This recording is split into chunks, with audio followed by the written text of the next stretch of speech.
Am I on the TV? We is live with shitty lighting. There's nothing I could do. You certainly can't do anything on my side. I look like I'm in somebody's closet. Yeah, you always look like you're in a dungeon somewhere. Yeah. I got this huge window and this ring light, my OnlyFans light, and I got this other light over here. And yeah. Yeah, this shit's a mess for me because now I'm shiny. So if I turn on this light, that happens. You look like the sun is rising over your head. It's morning in Westminster. Shit. Oh. Fucking A. All right. What's going on? Well, 2 months gone. Yeah. This is our issue, man. We want to grow and we want viewers. I know. Zero fucking consistency. There's like one thing that we can be consistent at, which is actually doing the classes. Everything else we suck at. Yeah. Speaking of, I was doing some math on how many classes I've done in my classroom, and in that math, figured that you must have gotten to the point where you are doing zero sugar. Good for you, Mr. Calorie Counting thin boy. I was doing the math, and it sounds like you've done well over 2,500 free concealed carry classes, maybe even more than 3,000. Yeah, I counted at one point, and I think I was, because it's tough to say only because you do a lot of the one-offs, and then the traveling to Mexico, and then going to Florida, like that. I don't count as much, so it depends on how we count them, where we count them.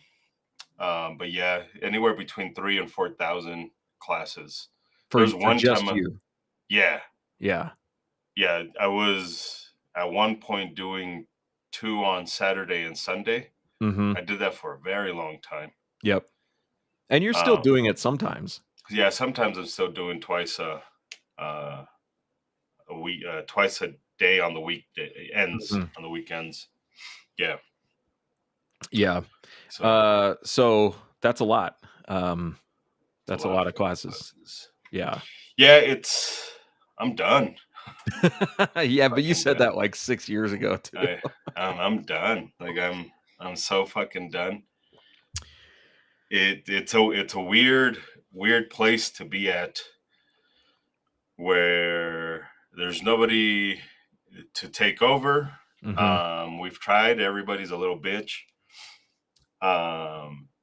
You're trying as much as you possibly can with still having a job and family and all that shit. I'm trying to keep this alive with that consistency, with people not donating the way they used to donate, and just being tired. I'm just fucking tired. I'm just tired of it. Yeah. I've been doing this shit for 12-ish years. Yeah. And there's things that you don't realize. I think I experienced this a lot personally. When I first thought about becoming an instructor, I was like thinking about, when you think about work, you don't really comprehend the drain that these things have on you. Yeah. Like meeting 25 new people every time you do a class, and then interacting with those new people and engaging with them, that alone sucks a lot of energy out of you.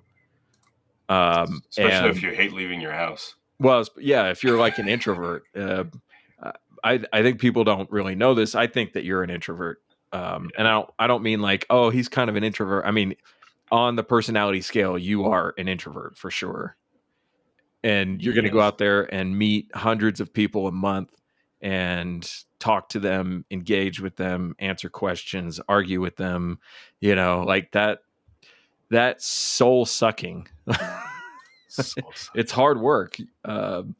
And then all the other things that go on to get the classes going. And so it's not just your time in the classroom, and it's not just your time in scheduling classes. It's effort and energy, and it's a lot. And I do it at like 1/5 the rate that you do it, and it's a lot for me. So Yeah, no, it's crazy. The the weirdness is it's always that conflict, man. It just this is so difficult to talk about. This is why nobody fucking likes us. This is why we have 2 fucking viewers. Um, it's that and the lack of consistency, but it's just having these conversations that are maybe too real. And it's kind of like me and my kids. Like I fucking wish I can go back and not have kids because, like, you love them. Like you'll fucking murder a motherfucker for your kids. But if I can go back and do it all over again, fuck having kids. And it's not even that they're bad kids or anything like that. It's just the idea of having kids is very selfish. Same thing with this is just like I fucking hate it. I hate it. I'm to a point. I don't think I've hated teaching this much in a very long time for a variety of reasons. But the work has to be done. Like until you find somebody else to do it, to replace it. Like who the fuck else is going to do it? At this scale, because it's tough. It's fucking tough. We need to find somebody else who doesn't love themselves, such as myself. Well, somebody who's definitely not as committed to being right all the time.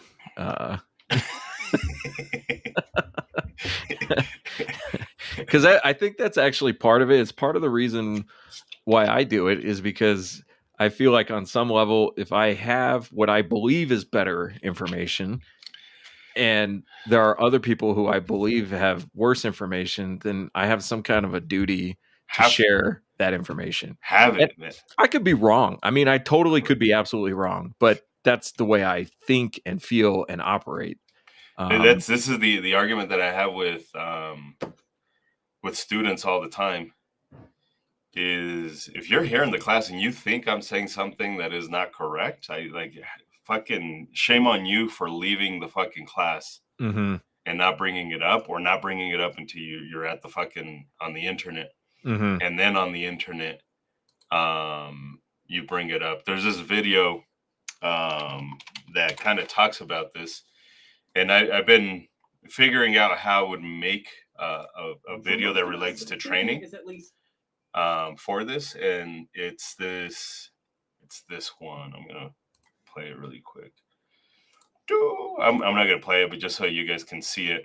It's called The Science of Thinking, and the science of thinking, it's basically just that. It's just how human beings hate fucking thinking, and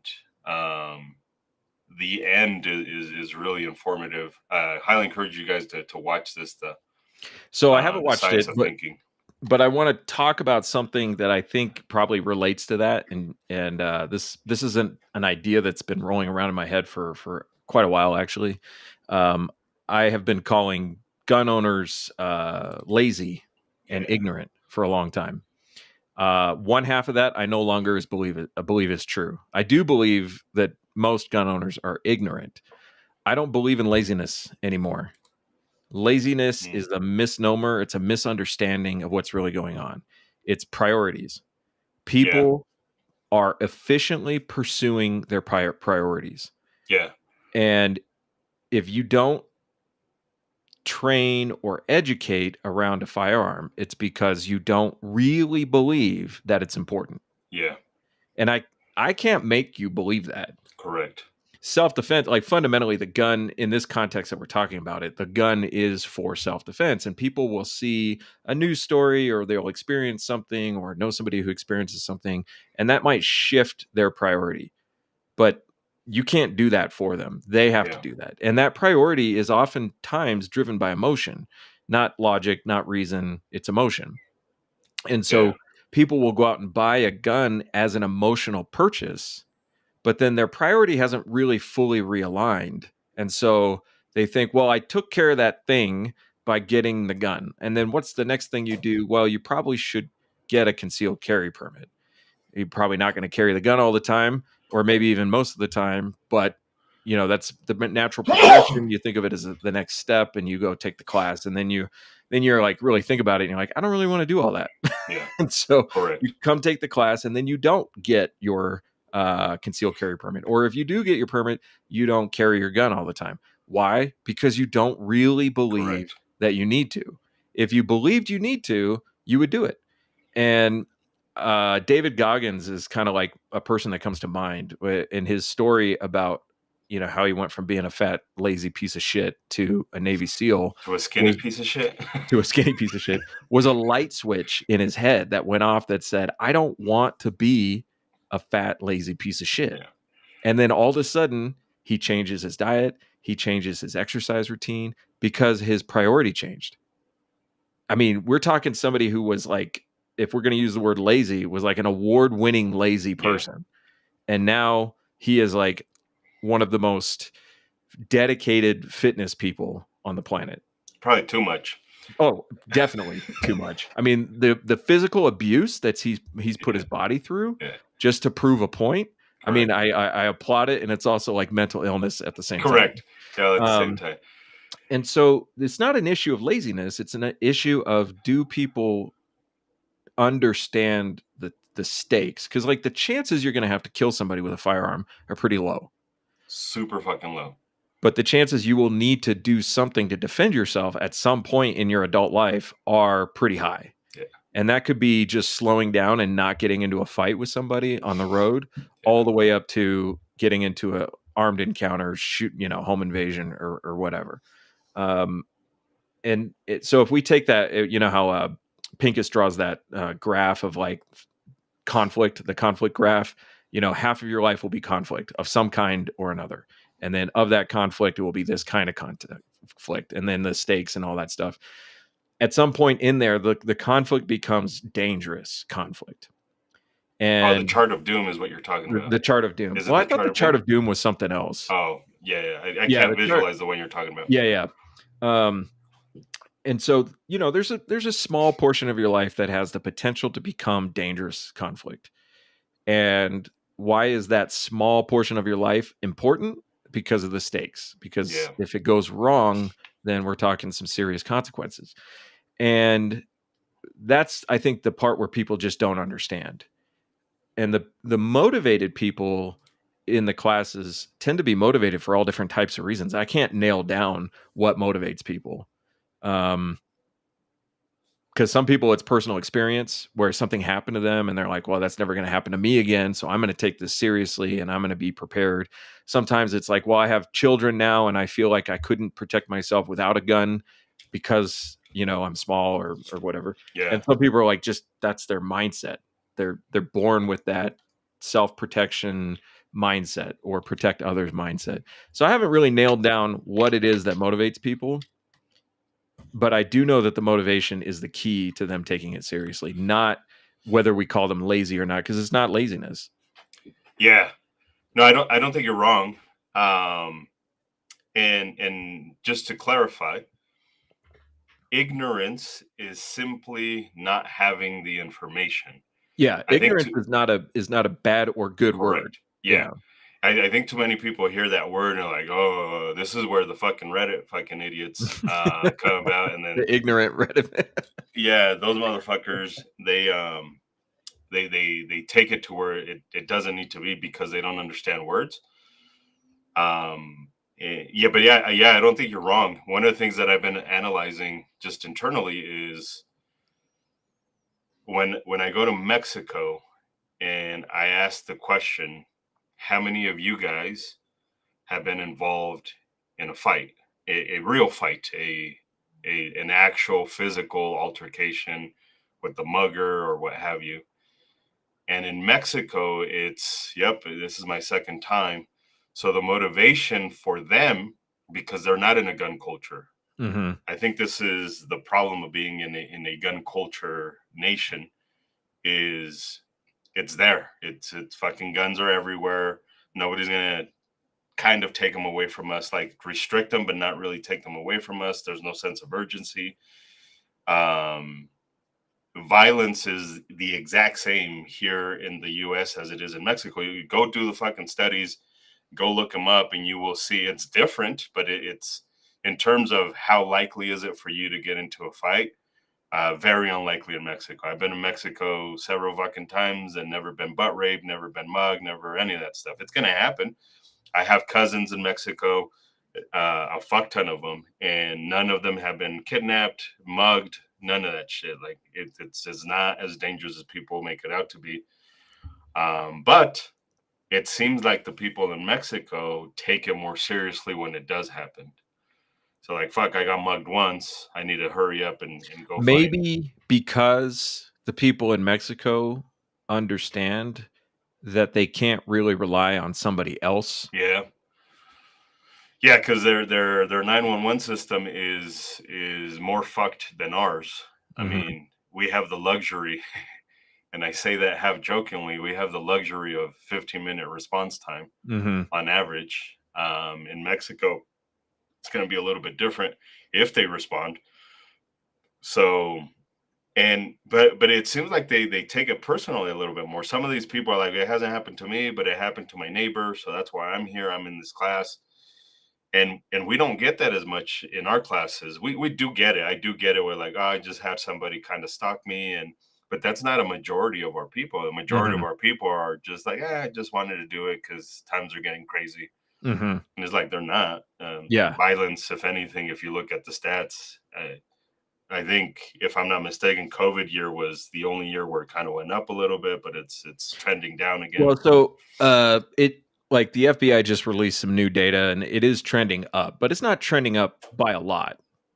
Because you and this is part of the other element of that laziness and priority question is like one of the things that drives the priorities as a group, not individually, but as a group, is our general perception of safety and our general perception of stability. And so I think the low priority that people put on training and readying themselves is a consequence of living in a relatively peaceful society. Where if you look at violent crime stats, most violent crime happens between people who know each other and involves some other criminal behavior.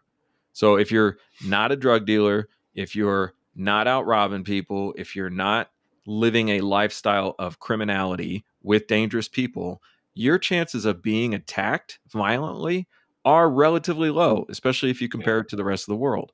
And so it's kind of the same thing. I think I've talked about this before. I know I've talked about it with other people. You go to any other part of the world, everybody has walls around their houses. Yep. You don't have walls around your houses here because that's a perception of safety or a perception of safety. And I wouldn't build a wall if I didn't think I needed one. So most neighborhoods across the country, no walls, fences, but not walls. Correct. And even in some places, not even fences. You have these parts of the city or whatever where you go and nobody has any fences between their yards. And again, that's a perception of necessity and safety. Correct. And so Mexico and United States crime stats are relatively the same, and we see all this. Mexico a little bit higher. I mean, a little bit higher. You have to admit, a little bit higher. But again, we're still dealing with relatively low numbers. We're talking like your chances of being attacked per 100,000 people. Correct. That's a lot of people. 100,000 people. Now you have to look at it as a complete picture because those stats always go based on year. So it's like per year per 100,000 people. Well, if you live 80 years and then you do that math, you're like, okay, but how safe can we expect it to be? You know, you're like, well, Mexico's really dangerous. Well, not in the grand scheme of history. It's not. United States, really safe in the grand scheme of history, like beyond belief how safe it is in this country in the context of history. We're all still human beings. We all still think and act like our cousins did 10,000 years ago, but we've developed a society that is relatively safe. And because of that, people just don't prioritize it. Unless, I think, like you're saying down in Mexico, when you realize that you are the only person you can really count on. Yeah, I don't think we have that here. I think it's and that may be it. I mean, we just may have cracked it. Is too many people here are just too comfy. And when you go to third world countries, I had somebody get mad at me because I called Mexico a third world country. When you go to third world countries, I'm like, when you can see a 6-year-old kid on the side of the street juggling for money and nobody does a fucking thing about it because it's normal, I think you're in a third world country. Yeah. And by the way, some parts of this country are slipping towards that. Oh, quickly. We just go to federal right now and that shit's getting It's getting there quick. But Yeah. here in the US, it's just too fucking comfy. Yeah, and I think the same is true for gun laws. And this is why people don't engage with supporting or defending, I should say, defending their rights, because your rights really haven't been challenged. And not really. No. and I mean big picture. I don't mean like, oh, they passed a magazine ban. I mean like people are coming to hurt you. To like Right. agents of the state are coming to your house to hurt you for something you did or said or own. And it's not that it never happened before. Like Randy Weaver is an example of that. Definitely has happened before. But they're isolated. But very isolated. Yeah, very isolated cases. The fact that we're still talking about what happened to Randy Weaver shows like how rare it is. You know? Like in Waco. And Waco, you know, I mean, horrible things, unacceptable things, but extremely rare things. To the point where even though certain items are unlawful, the biggest concern from a lot of people is like, I don't want to get kicked off YouTube if I show this unlawful thing. Not, I'm worried about agents of the state coming and breaking my door down, and you know, that whole YouTube thing is killing me with people who are censoring themselves because of monetization. You know, and they're like, I was listening to Colion Noir talk to John Lott, and he kept bleeping out the word suicide because he was like, yeah, the YouTube AI doesn't like that and they'll demonetize us. So you're going to stop saying the word because you're worried about your money. Yeah. Like that is you violating your First Amendment right.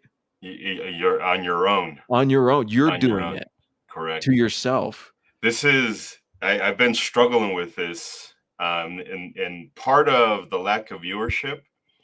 And then the other thing is the YouTube algorithm is pretty depressing. Mm-hmm. I think I've only done that once, and it was a video for students, so I didn't want that one to be taken off. We don't get monetized. Right. So I wasn't there's worried no point about in doing the work if it's going to get removed. Correct. But like if this video gets fucked because we say retard, like who gives a fuck? Mm-hmm. So, but I was thinking about that. I was thinking about how it's shit that I've been in trouble before, right? I ruined a lot of friendships. Devin Perkins still doesn't fucking talk to me because I said this, and it's just, the gun community is a bunch of little bitches who are just fucking circle jerking each other, and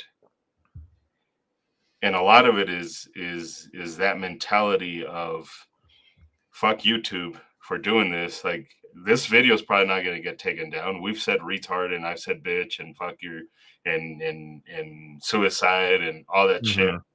We've said worse shit. Like go back to our older podcast when we fucking had a whole group of ladies talking about anal egg omelets. That was a time. And that video's still up. Like there's a lot of those videos that are still fucking up. But it's the gun community that just wants to woe is me, and I don't know. So I can understand if you're like Demolition Ranch. Demolition Ranch spends a lot of money to produce his content, and his content is purely entertainment. All entertainment. And he's worried that his enterprise will get shut down because of very arbitrary rules. And so he's trying to raise the point saying, hey, this kind of sucks because I really like making videos about shooting guns, like shooting guns at guns, you know, and never a political word. Just this is the fun things that I like to do. So I can kind of understand that. Yeah. I don't understand not thinking ahead and not thinking to yourself, hey, this could be temporary. What could I do preemptively to head off the negatives if YouTube all of a sudden decides that they don't like what I'm doing? Yeah. I don't understand that. I don't understand a bunch of these big YouTube channels all of a sudden go, oh my God, can you believe what YouTube is doing? Like, how could you not have seen this coming? Yeah, they started this shit a long time ago. Right. Slowly. So And I'm not discounting their hard work. Like, a lot of these channels do work very hard. We talk about consistency, and man, It's tough. it's tough work tough. what they do to be consistent and produce that content. And I appreciate it, and I've enjoyed it over the years. But I haven't seen a fucking thing. Well, I'm like thinking about when I first found Hickok 45, and it was a video of him riding a bicycle through the woods with an Uzi, and like I just fell out of my chair laughing at that. I still to this day, I've spoken at rallies with him. We were with him with his son in Atlanta. I've been with his son a few other times. I've hung out with most of these people. Mm-hmm. I have not seen a single fucking one of their videos. Not a single one. Well, that's just priorities, man. That's just priorities. Not a single one. Yeah. So, but I still appreciate it because I've done videos and it fucking sucks. Like it's a lot of work. And to some degree, they have done quite a lot to normalize firearms, and that's something that we've talked about. Correct. That's why the Makers Match exists, is to normalize a specific element of firearms. And it's been really, I think, an overall net benefit to grow the awareness and normalization of firearms. Yeah. But I don't understand the idea of talking about freedom and then self-censoring yourself for money. For anything. Yeah. But that's why they're doing it. They're doing it for money, because YouTube is not taking down their videos. They're demonetizing them and putting them behind the 18 and up filter. Well, and this kind of highlights the other thing. And I was just thinking, how the fuck did we end up here? But it all kind of connects together. But this kind of is to the original point, is that we don't support each other, like our own community. Like Colion Noir should not have to depend on YouTube. Mm-hmm. He's got how many fucking followers? I don't know how many he's got. That was a genuine question. Mm-hmm. Maybe 1 million across all platforms. Maybe, I don't know. It's a lot. I just seen Joe Rogan had like 17.9 million on YouTube. So I couldn't imagine Colion Noir almost 3 million, just shy of 3 million for Colion. On YouTube?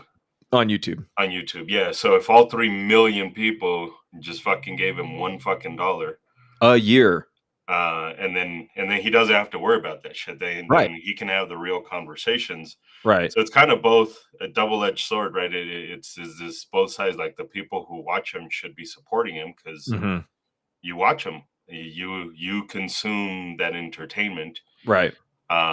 This is part of genuinely part of why I don't consume a lot of these shows, because I don't want to get into this like, now I'm invested in you, now I feel obligated to give you something, right? And I have been in those moments of like, fuck, now I gotta give this motherfucker $10 or $20, because I like the entertainment. You're like, I don't want to love again, so I'm not gonna.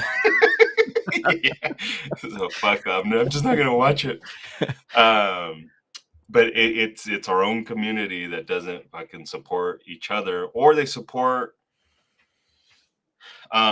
shit that is often detrimental to the community. Shit that is fucking dumb and retarded. So there's like a question here of commercial success and like the double-edged side of commercial success. Or the double-edged sword of commercial success, because we've been able to sustain what we've been doing here for 12 years, but like we're not making any money. At this point, I'm losing money on the classes. Oh, don't fucking get me started on this shit. Like, I don't know how I'm gonna pay rent this month. I got my house. I would say like this is a successful enterprise. In what the actual goal is. Correct. But it's not a commercially successful enterprise. When we've gotten closer to making it a commercially successful enterprise, we ran into a problem with the primary mission. Correct. Which is to bring solid education. Correct. And then, people want to come along and say, hey, we'll support that and here's some money. And then all of a sudden it's like, now there's a conflict. Because you're talking about USCCA? Yeah, we're giving up class time to ideas that we do not agree with. Correct.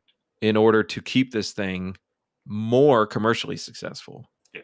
And so against all instincts, all my instincts, but not your instincts, you had to tell him, hey, nice knowing you. Fuck off. Yeah.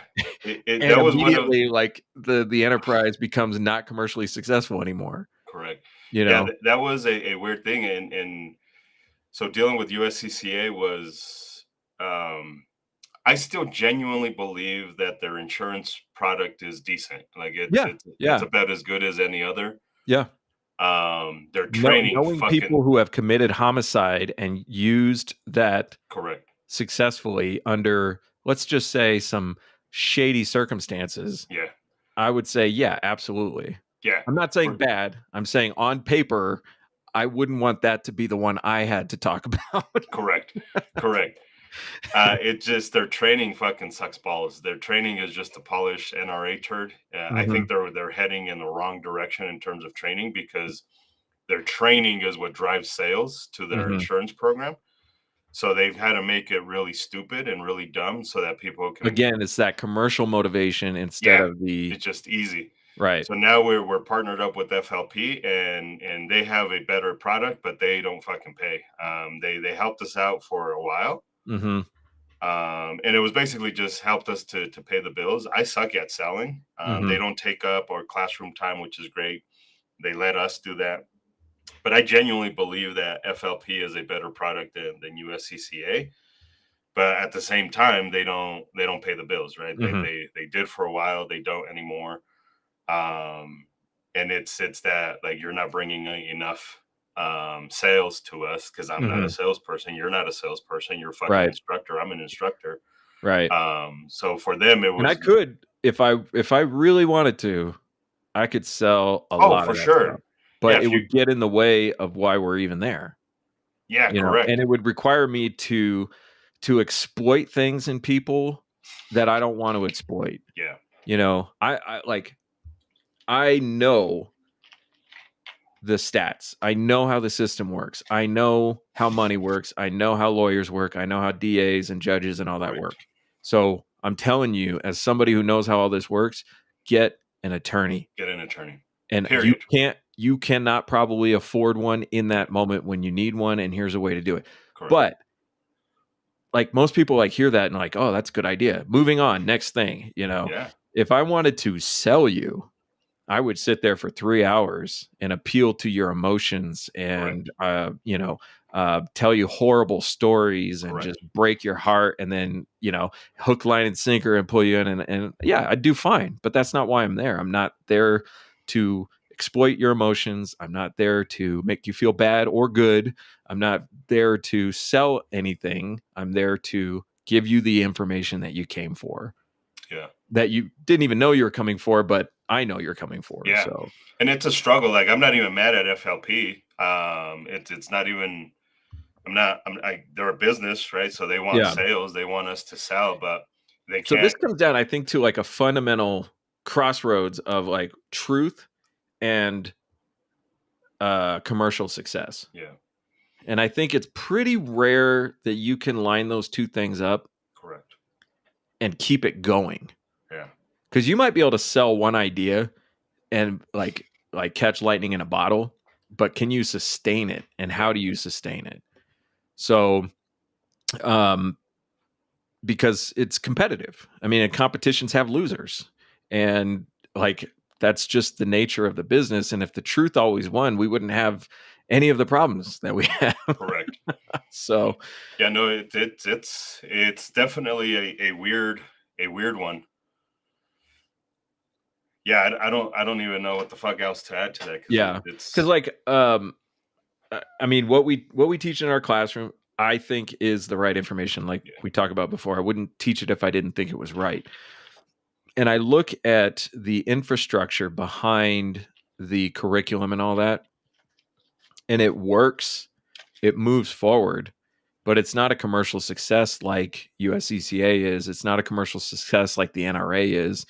Um, no, because we have you think right, like mhm. the NRA and USCCA when you show up and you ask one of their instructors, um, how do I choose a gun? They're going to tell you the buzzwords, right? Like, just make sure it's comfortable. Mm-hmm. Just make sure it fits. I had a lady in my class, and I just did a quick little exercise. I was like, this lady's new. She's looking for a gun. So for those of you guys that came in here fucking big dick and all like I already know about guns and shit like that, tell her how to look for a gun. And they said the buzzwords. Every fucking person says the buzzwords. Oh, it's got to be comfortable. Cool. Oh, it's got to, like, you should be able to grip it. Cool. I should be able to control it. Cool. And then once they said all the buzzwords, I asked her, like, do you know which gun you're going to choose now? She's like, I have no fucking clue what any of that meant. I was like, Mm-hmm. if I go to a gun store right now with that information, I'm at the exact same place I am that I was before. Mm-hmm. But if I tell you, hey, you have to look at physics and you have to look at the moment of inertia and you have to look at momentum and angular momentum, and here are what to look for, and a smaller gun isn't better because of keel and the pressure equation, and here's the science behind why a smaller gun isn't better for concealment, and it actually prints more and it hurts more. Now you have to think about it. Now we're back to that video that I showed Yeah. earlier, the science of thinking. Mm-hmm. And people fucking hate thinking.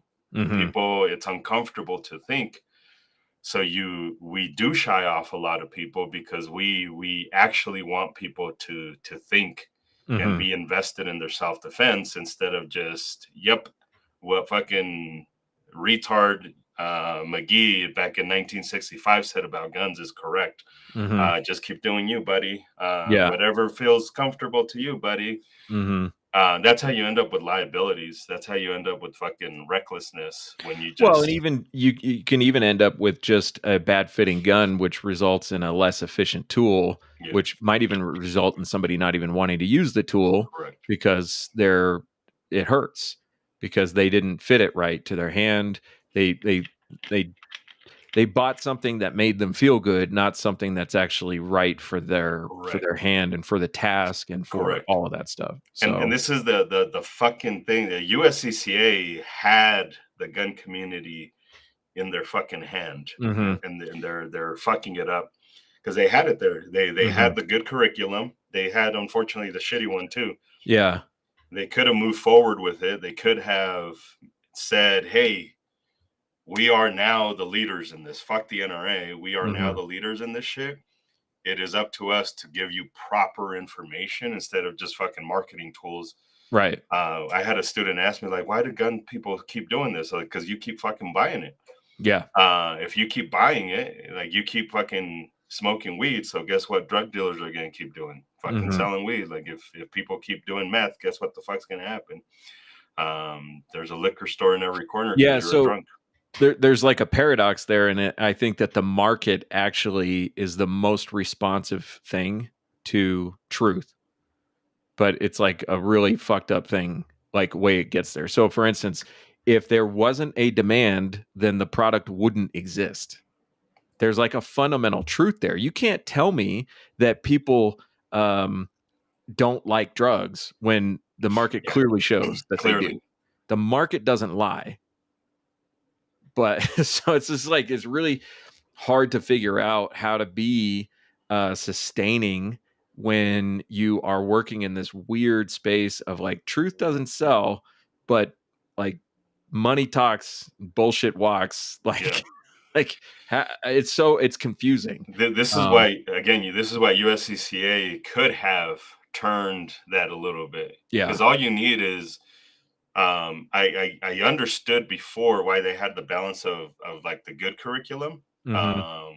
because they were teaching what we were teaching, and then they had the bullshit curriculum, which is their concealed carry home defense curriculum, which is fucking a little bit of good shit, but mostly garbage. Mhm. They had a way, right? You hook, line, and sinker with the bullshit stuff, and you're like, hey, by the way, here's the truth. We already have you. Here's the truth. But it required more. It requires more effort. It Mhm. requires, again, like, hey, we taught you the low level shit. Now let's teach you the real shit, and Mhm. then slowly slip that shit in more and more into your bullshit curriculum, the truth. and to get until you get to a point where it's just like can't even tell the fucking difference. Right. Because it's And still your I, branding. I felt a lot of excitement when we first started talking to USCCA because I saw the potential in having a great product, having the infrastructure in place, having what seemed like motivated people who were ready to build on that and to make a great service and product and sell it to a community that wants and needs great products and great services for very important reasons. And then we just kind of watched it in real time degrade into chasing the dollar alone. And so, yeah. This is what I hope people would understand. The last checks that we got from USCCA, like I think people think we're fucking when we say this, at least when I say this. The last checks we got from USCCA was two big ones, one for $30,000 and another one for $40,000 ish. And like we were good, like we were fucking good. But the soul was like, nah, they're just not teaching the right shit. And I think if people actually understood this, how much sacrifice fucking goes into what you're saying is giving the truth versus selling out and having no support, and having zero support. And to give credit where credit is due, all of that has been you, because I'm like the novice, the idiot, like, and I don't mean that like in a self-deprecating way. I mean, I don't think you would disagree. I haven't yet. But I think from my perspective, it's always been about like, I just want to teach, and I want to teach the right things. And I want to be mentored and led by people that I believe are right. And so like, I'm okay to go along with just about anything if I believe in it. And so watching you tell them like, now we're done, I was like, really? Is there no other way we can figure this out? So yeah, there was I said it kind of nicely though. Oh yeah, kind of.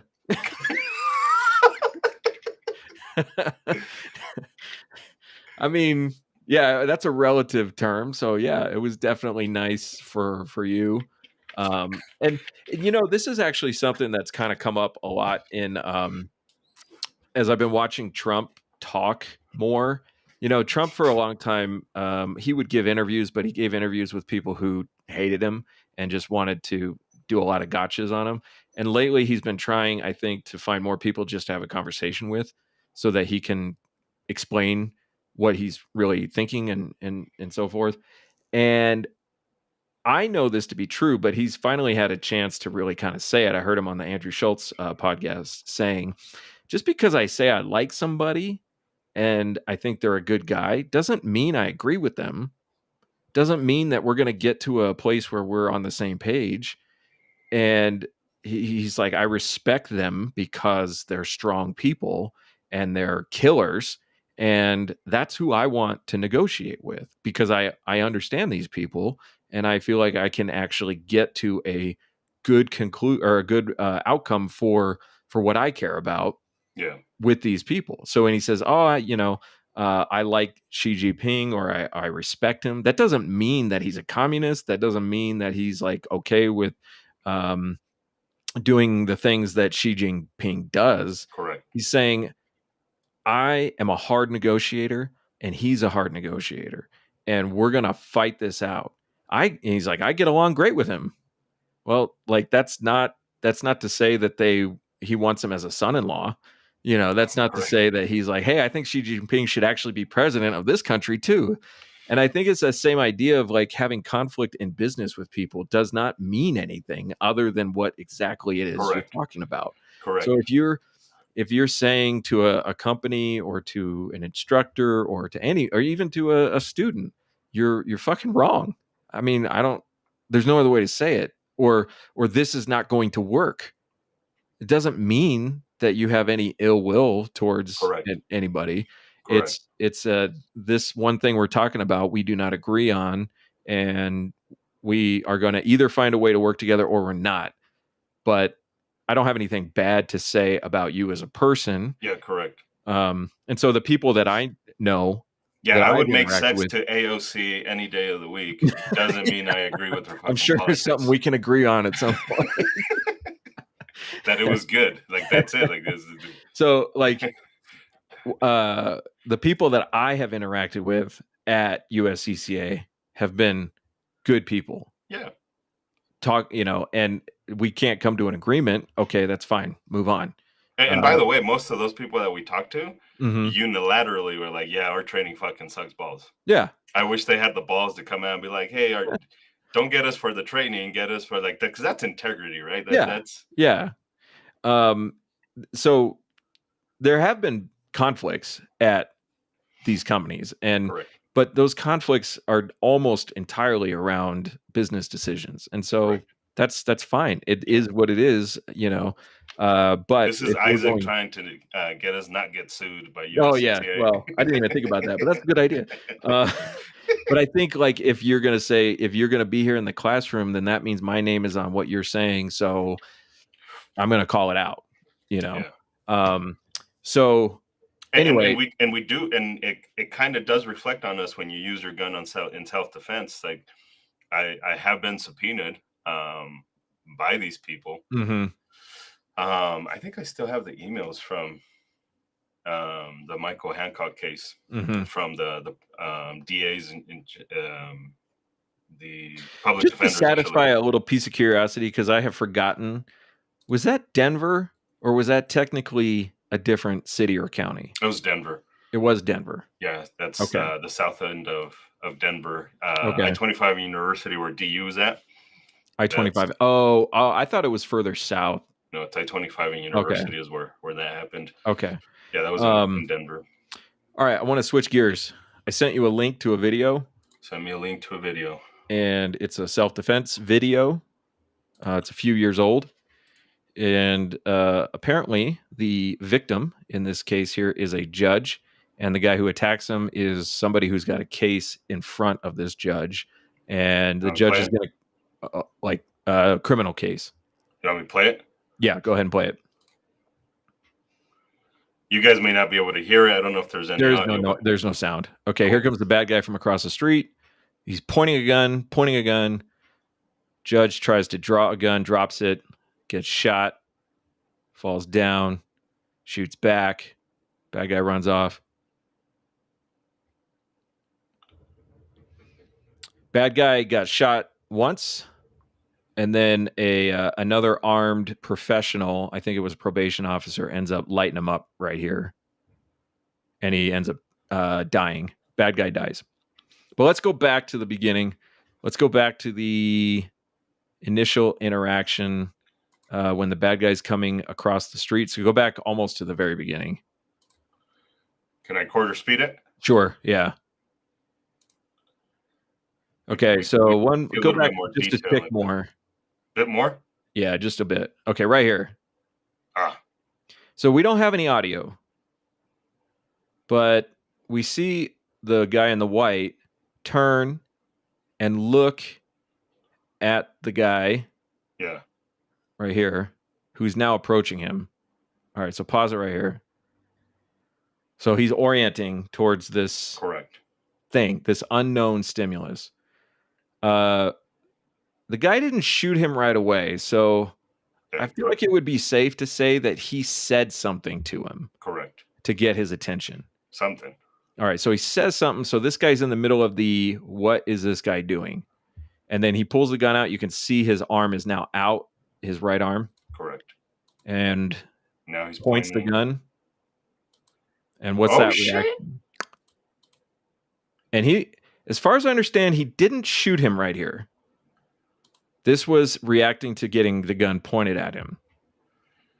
All right, no, that's not what people do, though. No, that's choreographed on the range. That doesn't happen in real life. This doesn't happen in real life. Like the timer, and then you go for your gun like right away. Yeah. So especially then, if you, oh, especially if go you ahead. What were you carry, saying? especially if you carry, like you just do a timer and then you're like, Mm-hmm. oh fuck, and then you hurry up and grab a gun. And right now, he has 2 barriers between him and the threat. Which ones are you And seeing? what's that? Which ones are you seeing? Whatever that box is and that telephone pole. Oh, these two right here. Yeah. Those 2 things, if you just look at the geometry of where he's at, those are between them. Even though the telephone pole is not directly between them, it's more between them than that other pole that's off to the left. Got it. I get what you're saying. So he's got a gun pointed at him. He's in a defensive posture. Now he's moving, but he's not moving effectively. He is moving at the same speed that he is being, or slower than he's being approached. Then he makes the ultimate mistake right here, which is being left-handed. He tries to draw a small gun from a pocket. So I'm glad you brought this video. I have no fucking clue what your intentions were with this video, but this, for me anyways, it That was the real illustrates. punchline there, was the left-handed choice. That's the whole thing. Is there's a lot of people who still do it, and I used to do this, so I used to be guilty of this. I Mhm. just wish people would stop with this idea that you should start somewhere with the target and then move to the rear and shoot as like if that fucker shoots, you're still in the line of fucking fire. Mhm. Moving to the rear or to the front, like I see this a lot in training videos, and now I fucking cringe when this shit happens. And then also people who want to pocket carry for whatever fucking weird reason. So he drops the gun, trying to draw it. It's hard to tell when and how he's been shot, because he keeps reacting as the guy gets more aggressive. He keeps reacting. Wait, and we know that he was only shot once. So I thought if it's in your pocket, you could just rotate the muzzle from within your pocket. Oh yeah, and then shoot him from within your pocket, right? Of course. Isn't that? Well, it works better from a purse. Oh yeah, correct. Yes. So he should have been carrying in a purse. In a purse. And where did he get shot? In the stomach. In the stomach. And he did survive. That could have been right here. Stomach. That could have been. He could have shot him right there. Yeah. Yeah. And he falls, and don't know if he trips or if he is falling because he's been shot or what, but then he does manage to get the gun back up into a shooting position, and there you go. You got some full extension there. Is he in a Weaver stance right now? Or I believe that would be considered unorthodox isosceles. But I thought the Weaver is how people fight. It's only the Weaver, right? Like you put one. Yeah, this is the ass stance. Yeah. And then he continues to fire, even though it's very likely that with this tiny little gun, there's really no reason to believe he's going to be accurate. Yeah. At that distance. But it's hard to tell if he's actually shooting here, but he is in that shooting stance. Correct. And yeah. And so, there's some channels out there that want to give specifics. I want to go back to just that beginning of that right there, of that video real quick. Just talk about principles. Principles are time, distance, access, and the need to shoot. You said time.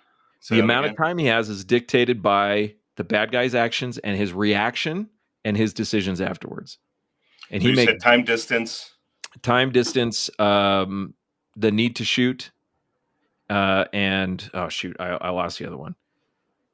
But these principles here, this is like looking at this. We look at that reaction. Okay, so a reaction is a real thing to a stimulus. Exactly what that reaction is going to be to the exact stimulus, we know what the body wants to do, and then connecting that to the decision on how you're going to respond. And we see an ineffective response here. We see a response. He's trying to maintain distance, but he's doing it very poorly.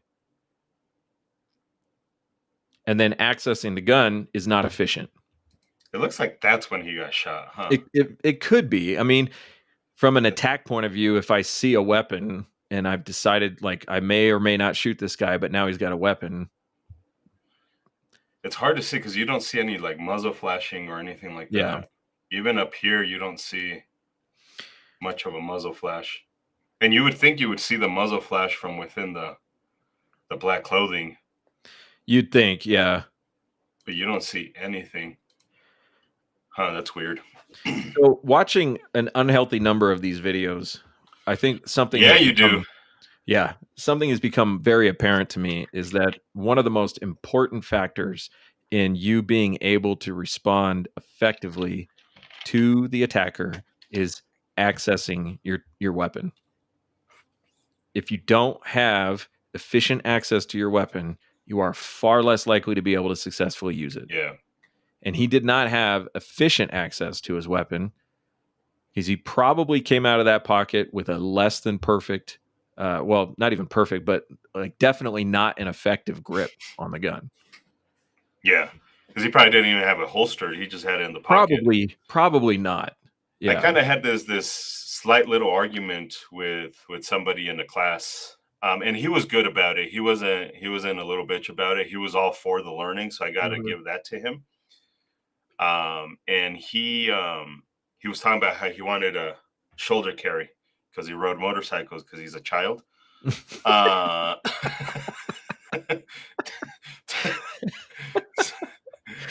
Every time people are like, "Don't you ride a motorcycle?" I was like, "No, I'm a fucking adult. I don't fucking. Why would I do that? Like that's fucking stupid." So, but anyways, he did the whole shoulder thing. I was like, "Yeah, but like you think about this," and we talked about the cons of it all. And so my new thing is like I'm not even gonna fucking sit here and try and pretend to discourage you. It's just I'm here to give you information.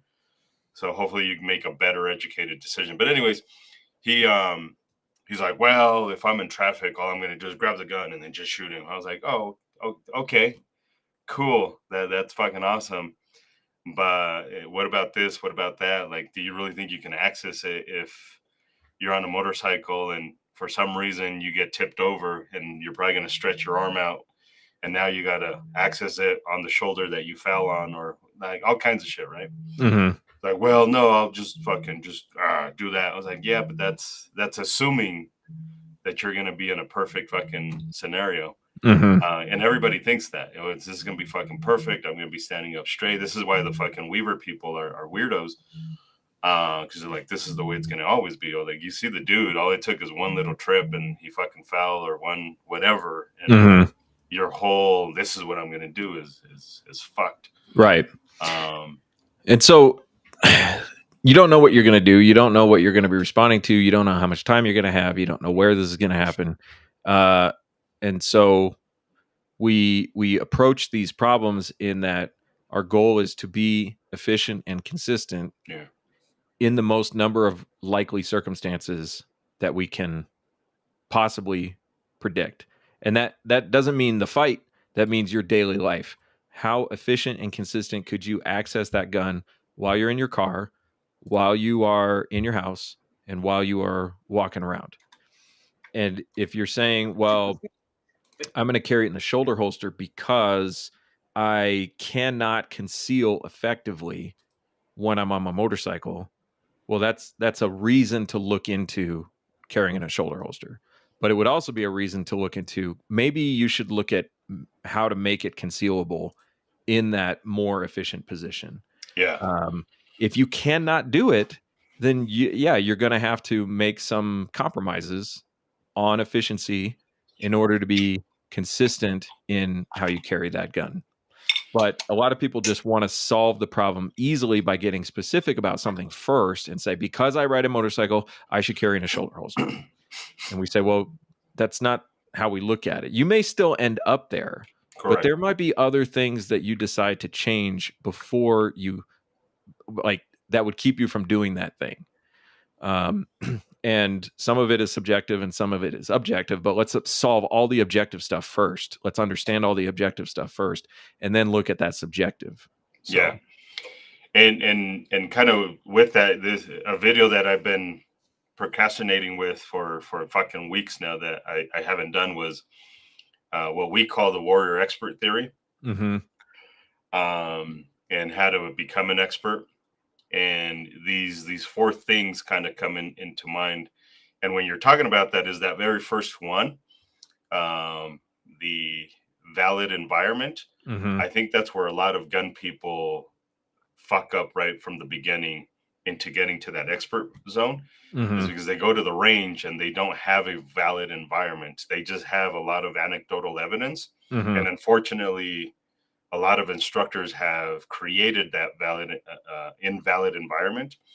In other words, they take a situation that's kind of like roulette, because let's be honest, life is kind of like a roulette table. It has some patterns, but it's fucking random as fuck all at the same time. Like Mm-hmm. you can say I'm gonna put all my money on black, and it may hit, but it may not also hit. You can't really tell what the fuck is really gonna happen. And there's way too many instructors who rely on these small mechanisms because they want to measure something that like. This is not quantifiable. Like this, like that dude, the judge. How long has he thought about somebody fucking shooting him? I'm sure he constantly talked about it. 30 years went by, it never happened, and then all of a sudden, when it did happen, obviously it didn't fucking happen the way he thought it was going to happen. It happened completely fucking different, completely unprepared, because he was training in an invalid environment. The once or twice he went to the range, and no feedback. Right, that's another important one. I think a lot of gun owners have the many repetitions. They go to the Mm-hmm. range, but then that's all they do. They don't have the That can time be with that many repetitions can be a real liability yes. if you don't have all the other stuff. If you don't have all the other shit. Yeah, it's one of those things that is I mean, and that's um been validated in police data. That's been validated for pilots. That's been validated across different high stakes, I would say high risk professions. And that's the goal, is always to strive to make the environment more and more valid. Let's get more realistic and avoid unrealistic.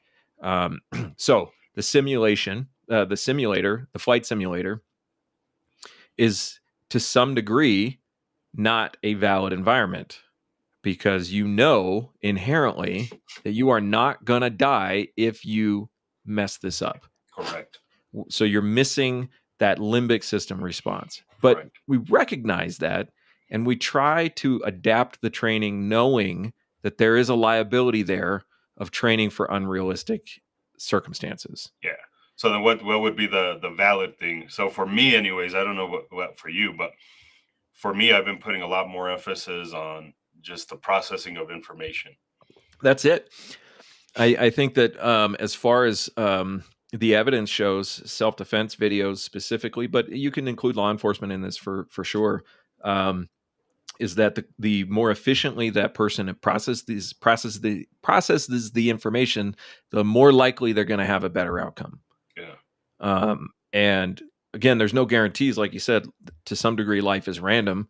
But if you look at the total picture of general success, meaning you didn't die and maybe you didn't suffer a grievous injury, and you did something that stopped the attack, because you could do nothing and the attack could stop. So Yeah, you did correct. something to help stop the attack. And then you look at that, and it's access to the tools, it's Correct. information processing, and it's proficiency with the tools.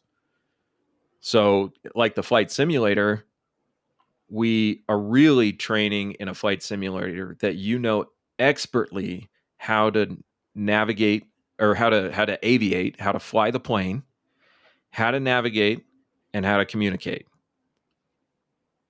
You must know that stuff as well as you possibly can, because we do not know what the emergency is going to be. Correct.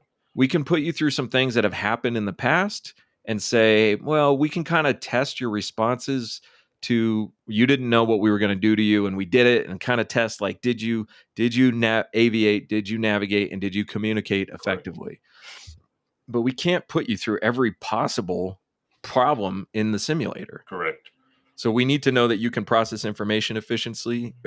You can apply skills efficiently, and you can do that while maintaining a composure that allows you to do those things.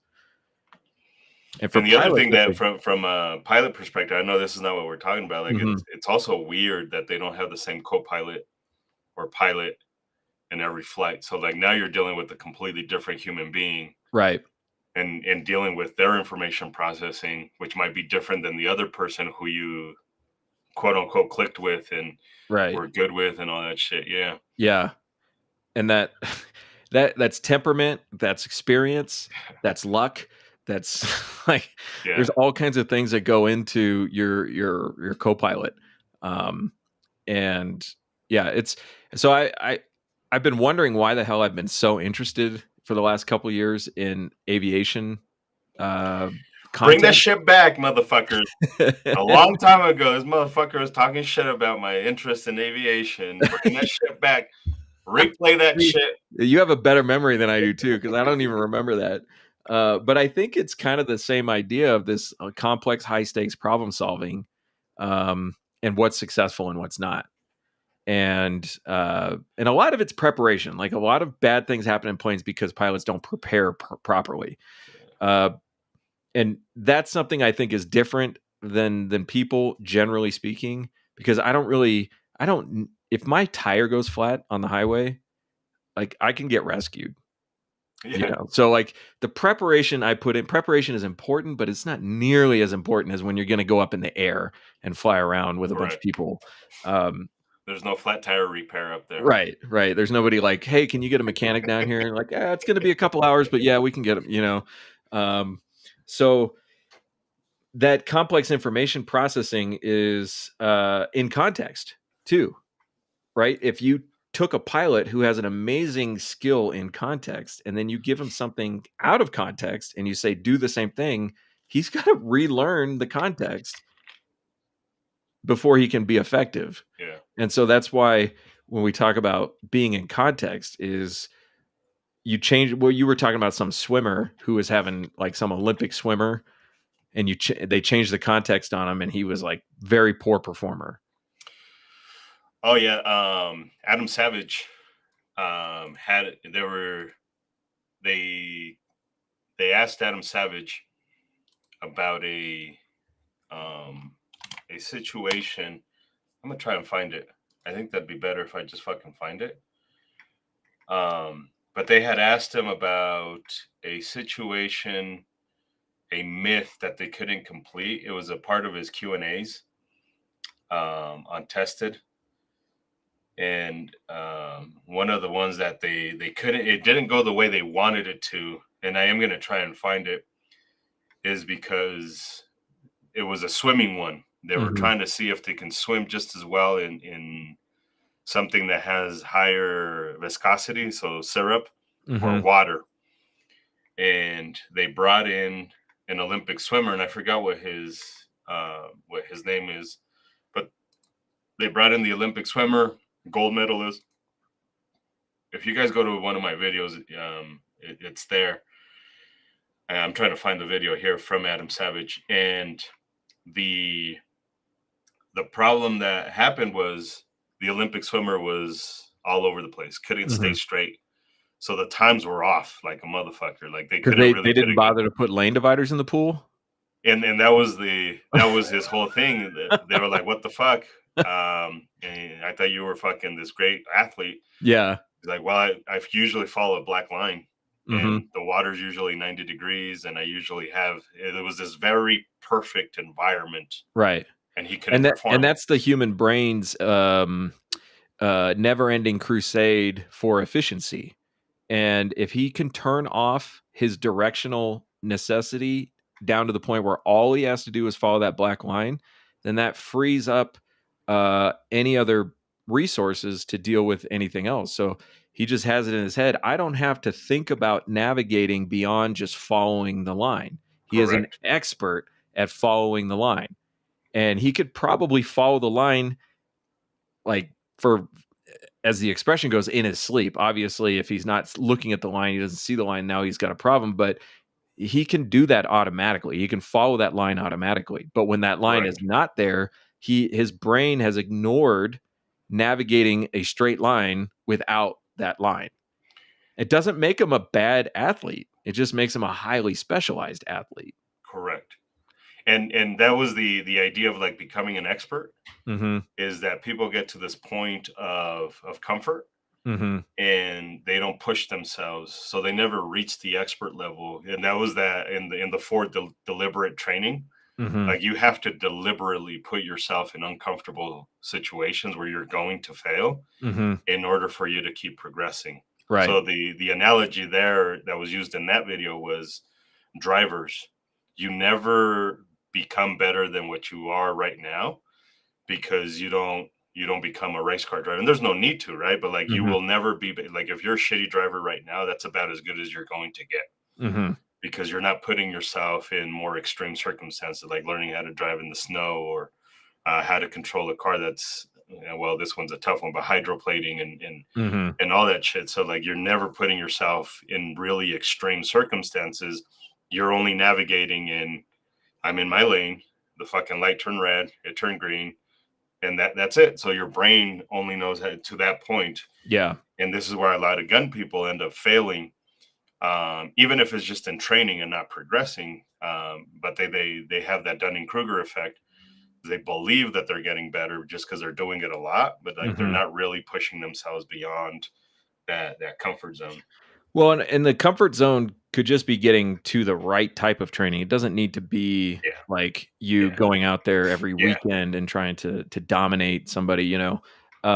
So there's one more thing I wanted to bring up, and it's kind of in the same context, which is one of the things about the intuitive defense and shooting curriculum, and this is not talked about a lot. It's not talked about in every class, but it can come up, which is demonstrating skills, as the instructor demonstrating skills. And so the principle in IDS is that the instructor is not there to learn, and the instructor is not there to perform. We're not on trial. Yeah. We're not on trial. The instructor is there to teach you how to do the things. And most of everything that we can teach can just be talked about. Correct. And then you do it, and then you're corrected in what you're doing wrong, and then you progress through practice on the right thing. Demonstrating does come up from time to time. We talk about pressing the trigger, you know, we talk about reloads and things like that, but we avoid demonstrating a full drill, you know, and we don't even, like, drill is not the right word, but however, when I was going through the instructor development, I went through the end user course, and then I went through the instructor development, and I realized that I was struggling with visualizing something that I was being told to do. And I'm like, I'm trying to do it, but I just don't quite get it. And then I saw it demonstrated actually in a video.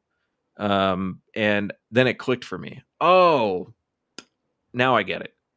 And then from that point on, I have been in context, like, getting better at that thing. Yeah. And so I did a class last month, and I had some, ran the student through kind of the tactical stroll. And I was like, okay, we're going to do this a couple times. We got the time to do it. Everybody's going to get a few repetitions on this, you know? And then I said, okay, we've done it. Any questions? And somebody goes, yeah, can we see you do it? And I was like, no. But then I thought about it, and I was like, okay, well, yeah, we've got the time. Let's just do this. Let's just see how it goes, you know? And what this person was really missing from that whole thing was the concept of explosive movement and why you're doing it and how you do it. And because the range kind of teaches you, like, I'm asking you to move. And you're like, okay, well, I moved. Well, that's not really what I'm asking you to do. I'm asking you to move with meaning, with purpose, with purpose.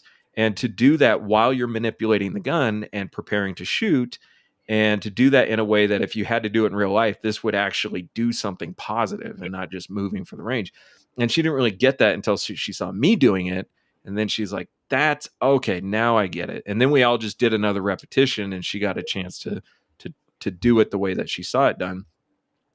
And so there was that thing that I, you know, as an instructor candidate, I'm always thinking, like, am I doing this right? Am I, am I missing the point or whatever?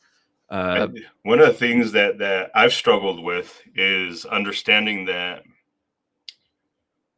So they paid money with us. Maybe they paid, maybe they didn't pay, but overall they paid money for them to do an exercise. And if I'm having to spend 30 minutes doing a fucking demonstration, then I could have just sent you a video of me doing it and before, and then you wouldn't have watched it, and then I would have been like, "Fucking, you should have watched the video." And then they're like, "Well, all that shit," and then it takes away from the because the fear is you went through that, and they're like, "Okay, I got it." But they just say it that they got it just because that's what their brain says to do. It's not because they actually understood it. So one of the very first things that we talk about before a class actually starts is comfort, physical and intellectual comfort. Are you understanding what I'm asking you to do the way that I'm asking you to do it? Like, do you get it? And if you don't, then it's your responsibility as a student to ask the why question. So we can actually have a conversation. Because I think I would rather spend 30 minutes making sure that they understand it fully, right? Then they just see me do it and they copy you, and they just copy what I'm doing, right? And then they're like, "Okay, I got it." But did you actually get it? Right? Like, did you actually fucking? Because we get this a lot from in industries, right? You're a manager. You've been managed. How many times have you told your manager like, "Oh, okay, got it," and then you go Google the shit really quick, because you didn't get it. And for that training to stick, you have to know why you're doing it. It goes back to that motivation and that priority and the laziness. If you don't know why you're doing it, you will stop doing it. Correct. Yeah. And that's the problem with demonstration. I mean, sometimes you have to do it because you just have to. Yeah. This is one of the fucking things that I argue with down in Mexico. Angel, he's one of those people who are nice. He's a good person. I respect him. But every time I go down there and I teach with him, he wants to spend 30 minutes talking before we even start what the high compress ready is. Like, or you could just say get to the ready position, and then you will see what the fuck they're doing. And if you need to correct, then you correct it. So, yeah, I think there's a point here of saying like, I don't need to correct anything that you're doing wrong. Let's focus on what you're doing right. Let's focus on the things you're doing wrong and explain why they're wrong, and then teach you how to do it right. Correct. If you're doing a bunch of things right, let's not even waste time on that. Why even fucking waste time on it? Right. But there is a reason at some point you do need to know why it's right, because if somebody else comes along later and says, no, do it this way, you won't know why you did it before. But we do spend a lot of time in the class covering the principles of why we're doing everything. This is efficient. This is consistent. This is probable. Right. And so you really lay down those principles. And I'm not going to talk very much about the specifics unless I need to. Correct. So, and this is what a lot of people miss, especially as an instructor or candidate, is the reason I'm not gonna talk about for 30 minutes what the high compress ready is, because if I say go to the ready position, I'm gonna have an opportunity to talk about the high compress ready when I talk about assessment, when I talk about reloads, when I talk about consistent movements, and then I'll give a good hint, like a quick little. Oh, and by the way, this is why we do it here. Because if I'm doing my assessment, whatever the conversation is. And in the demonstration of a drill, if I'm the one that's doing the drill, you may not have done it wrong. Like, let me see you do it. Let me see you fail. And then let's get to it. I had this issue with the Marine. Great shooter. He already had good, solid concepts. He's probably one of the very few military people, because usually when we have military people like, I've been in the military, we're like, oh, fuck, here we go. Yeah. Because if you've been in the military, I'm going to assume one thing is that you know how to do paperwork.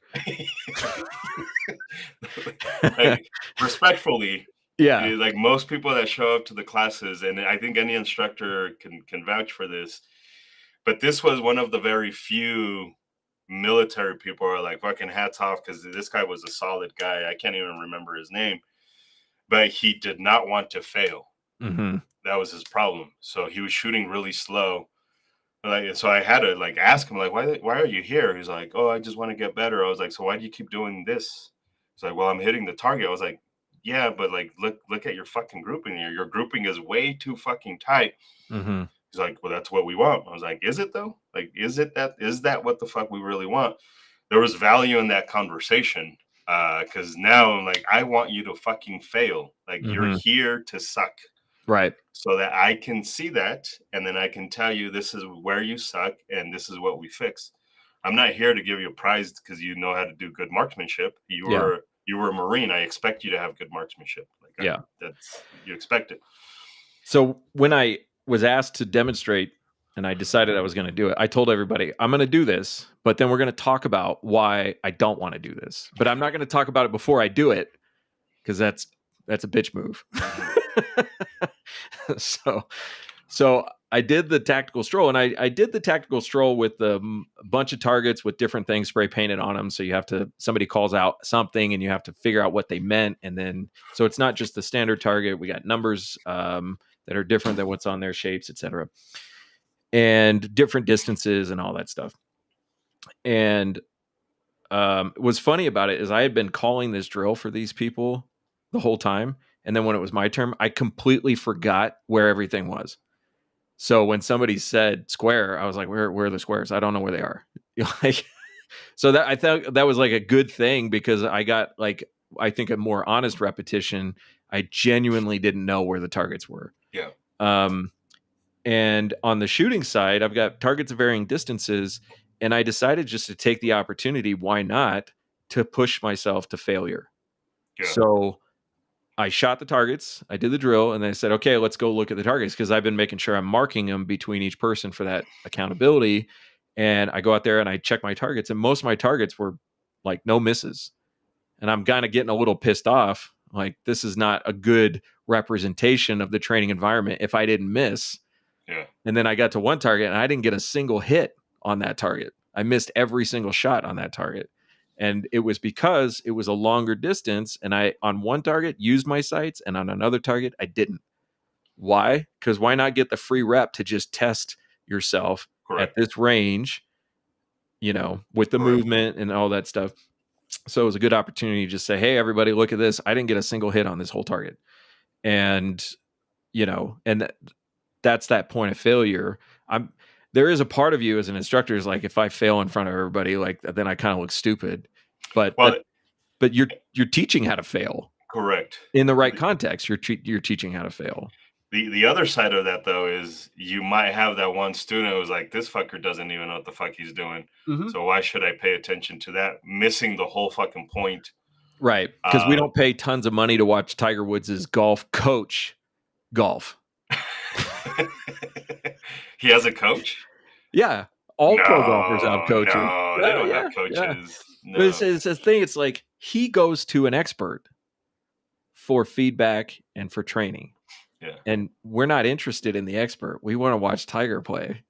Correct. But you like so it's that point of like, well, they can't be a good teacher if they can't perform better than everybody here in the class.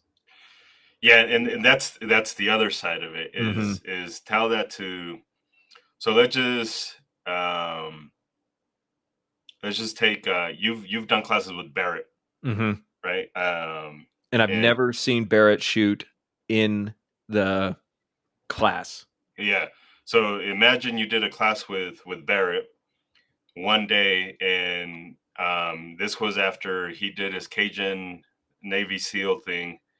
And he got injured on the job, and he can no longer. So now you have to wheel that motherfucker out there, but he's still given the same information. Like, right. Does it make him less of a fucking? He can't do the tactical stroll. He's got no legs. Be fucking kind of weird for him to do the tactical stroll. He could do the tactical roll, but he can't rotate the way that we can rotate. But he can still teach it. So there's just way too many cons to an instructor being on trial, and you show me first. um, there's too much downfall and Mhm. not enough value. Right.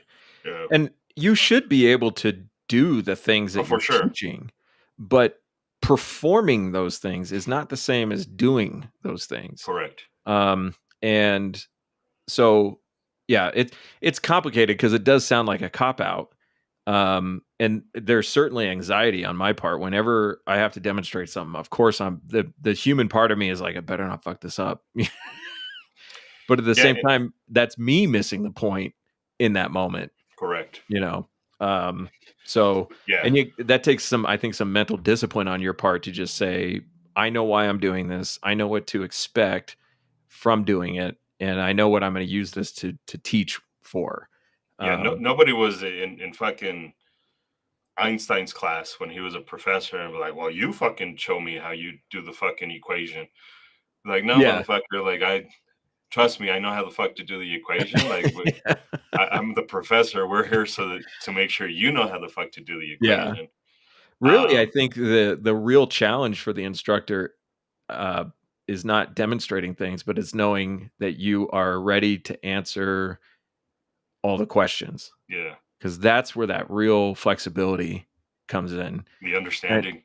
and it's one of the things I appreciate about the IDS course is we're not measuring how much you know about guns. We're measuring your ability to understand and teach principles and concepts, Yeah, and then apply that with the knowledge that you have and with the knowledge that and the equipment that you have. correct, And if you're a real instructor, you will continue to build your knowledge over correct, time.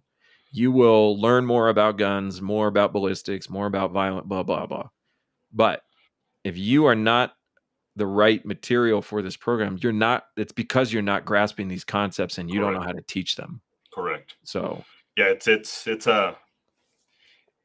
it's a weird thing. I know when I went through it, I was like, what the fuck? Like my biggest pet peeve now is when I see instructor candidates hovering over the students because I know mhm, I used to do that. Because now it's just like, what the fuck are you seeing? If you're just sitting there staring at the target, like you're not seeing where their posture is, where their feet placement is, where their hand placement is. You're not seeing how their shoulders are. You're not seeing the full engagement. Like you're not seeing any of that shit. mhm, All you're seeing is either they hit or they miss, and if they miss, you're like, I guess shoot to the other side because mhm, you don't like you're not really understanding why they're missing. right. So it's this is where I hope people would get to this point where it's I need to push myself more to understand it way outside of what the fuck I understand Mhm, currently.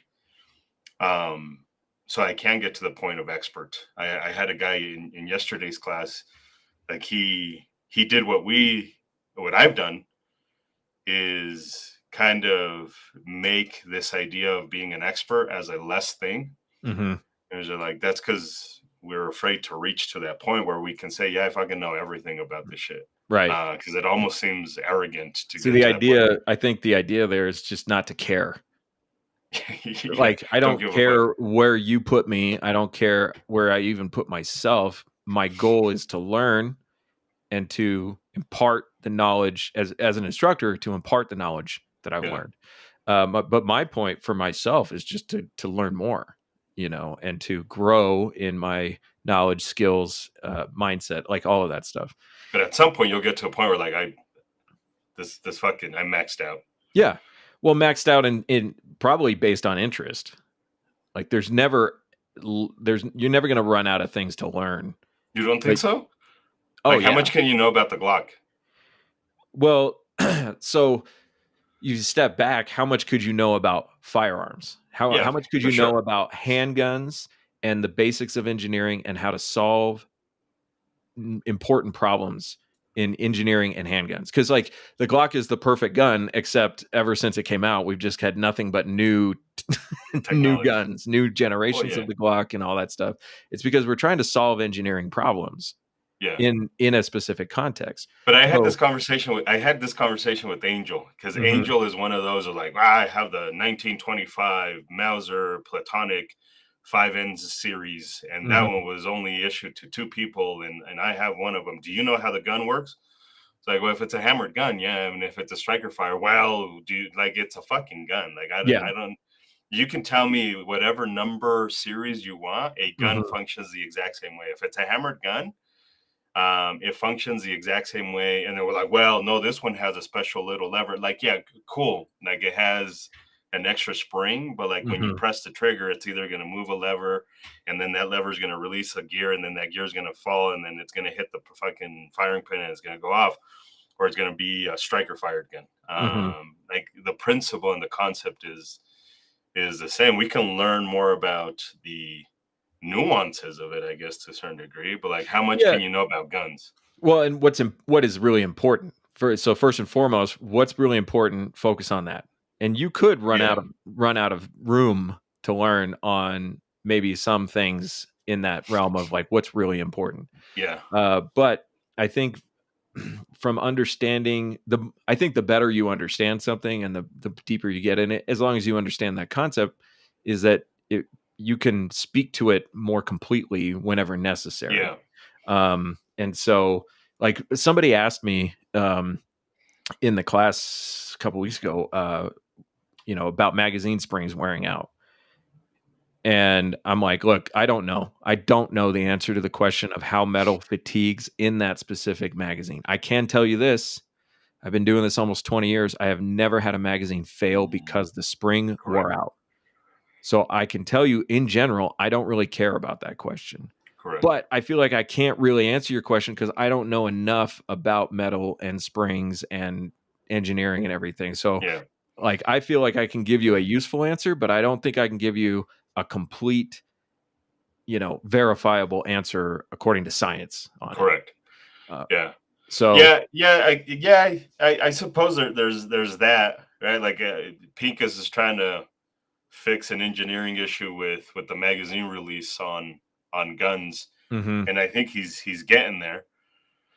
Um, but now you have to educate the public on how it's a better design and all that shit, because it makes sense, and then retrain the brain for mhm, all of that stuff, right? The magazine release, instead of pushing straight forward, mhm, which he kind of already has that, which does work better. Um, but it's still just a magazine release, mhm. and I guess Which that's you're where I'm probably at. never gonna need. Like, That you're probably never you're gonna need. probably never gonna need in the context of why it's being improved.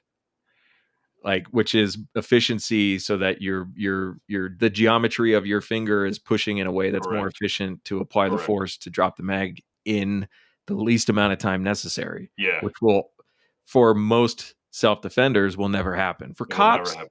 yeah. For cops, Correct. yeah. Um, Yeah, and I guess that's that for me. That's my point. Like, how much can I know about plumbing? yeah, Like I know everything there is to know about the concepts of plumbing. yeah. I don't know about fittings. I don't know about the new technologies, but I know water flows through a pipe, and depending on the distance, it has to be a quarter of a pitch, and a 3-inch pipe versus a 2-inch pipe. Like I know that, but Mhm. that's just science. Yeah. That's just So physics. if you ever feel like you know enough about guns, just go over to Forgotten Weapons and watch a few videos and you realize I have no idea what I'm talking about because that dude goes deep. Gun websites, he says, I've had many AK mags that wouldn't push enough to cycle anymore. That's because you probably take the AK platform seriously. Uh, Serious. So no, serious. I haven't shot nearly enough AK. Like my primary is ARs and striker fired handguns. So it's that's why I say it's not a great And answer you have because some nice AK shit. oh yeah, I just don't shoot it very much. Yeah. Yeah. Um, like I understood I was able to give enough information to say this is probably not something you're going to Correct. need to worry about, Yeah. but I don't really have a complete answer for you. And I also said, like, I will use mags, and at any point, if I am not confident that that mag is going to work anymore, it's going into a pile of things that I don't use anymore. Mags are Correct. disposable uh, at some point, and so Have you gotten to uh, a point where you're throwing people's magazines? Oh, I hope to get to that day, Oh that day man, someday, man. I love it when Um, they're babying their fucking magazines yeah, and you no, I just did it grab to one of a my mags in a class. It was really funny. I was trying to make the point that, like, stop babying your mags, and I took my mag because I yeah. was talking and I had mine handy, and I dropped it on the ground and I rubbed it around in the dirt, and I said, "I don't care what happens to this thing." And then we go out and I had to do the something that involved the magazine, and it it didn't work. But Yeah, again, it drives the point home. It's like, this is what happens when you use these tools yeah. in training. They are disposable to some degree. Now, I can fix that mag pretty quickly, but it's like, it's not important that it stopped working. And the only reason it fucked up is because you were a complete asshole about it. Oh Like yeah, you and rubbed yeah, I've got fucking dirt in the holes and everything. correct. Yeah, Um, but I'm trying to make the point that the mag failing because I rubbed it in the dirt is not what's important. What's important is that you don't treat that mag as something that can't get hurt, because you're giving up something in the fight when you protect that one piece of equipment, correct. and you teach yourself, more importantly, you teach yourself to protect that piece of equipment. Yeah, garbage. Yeah. Yeah, yeah, So for sure. yeah, Yeah, someday I will throw somebody else's magazine. It will happen, but yeah.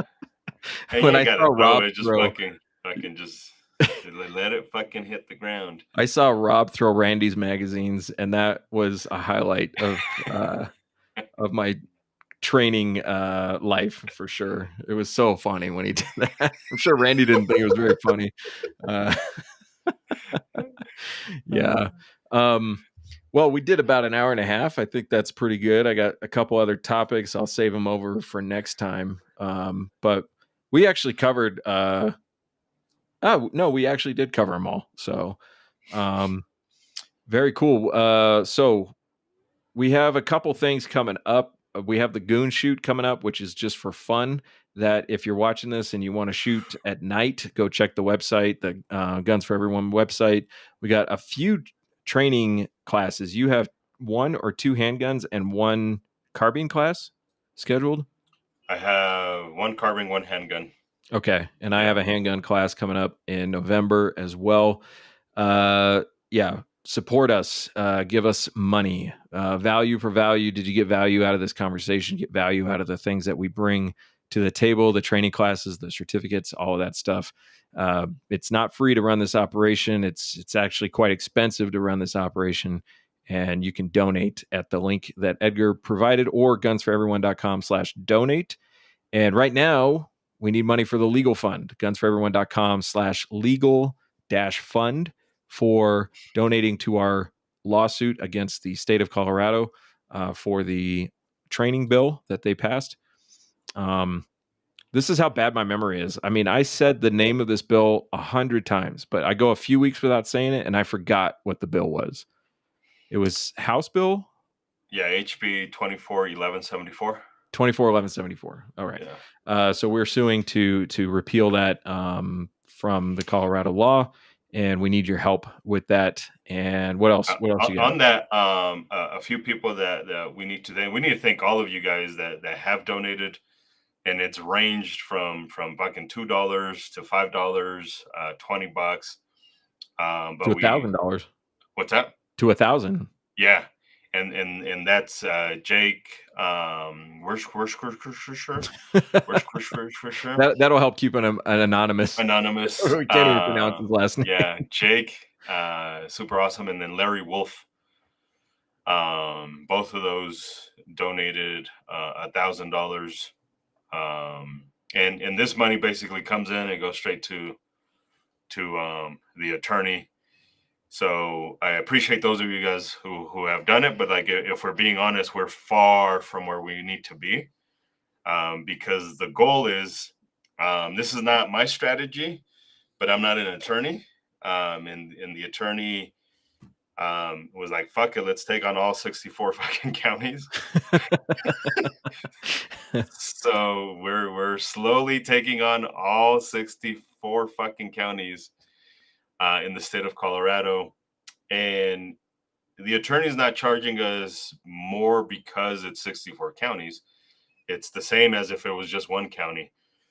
So that I know there's always people who are like, the fucking attorney. Like the attorney, if anything, the attorney's not charging us enough for this Mm-hmm. shit. So Brian DeBush, if you guys want to just send the money directly to him, because you guys are like Edgar and Isaac look shady, get a hold of him, send the money directly to him, and tell him that it's for our lawsuit.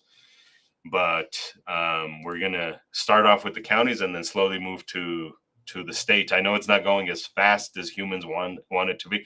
It's not going as fast as I want it to go. Like I'm fucking itching to just hurry up and sue. But if you guys were with us when we sued Larimer County, this could take 2-3 years Mm-hmm. before it's formally finalized and all of that stuff. So the idea is let's go for the counties, because that's where the most egregious shit is happening. That is where the most direct thing is happening, especially for instructors.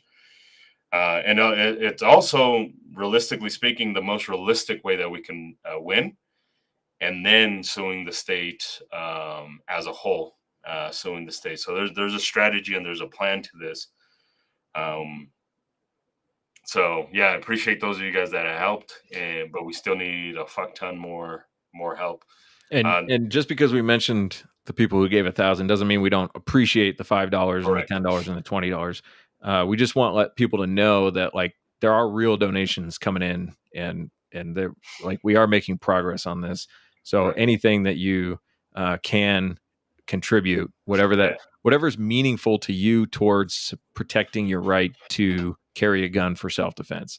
And if that's $0, then that's on you. But I think generally speaking, people do value that. So just put some value on that. This is what I don't.